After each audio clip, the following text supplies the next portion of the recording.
How to send large file on Discord without using Nitro. Hello everyone, this is Max. Welcome back to another tutorial video. So let's start without wasting any time. Also make sure to watch this video till the end. First of all, open up Play Store, tap on the source icon at the bottom right corner and type drive. Now click on search. Now tap on Google Drive and install this application. Now after installing, simply tap on open. Now tap on the plus icon. Now tap on upload. Now select your file. Now once you upload the file, tap on three dots.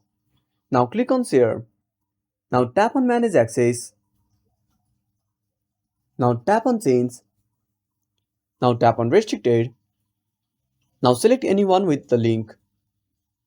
Now tap on the link icon at the top right corner. Now open up Discord. Now go to the text box. Now paste the link and tap on send. And that's it. Thanks for watching. Make sure to subscribe our channel and hit the bell icon. See you in the next video.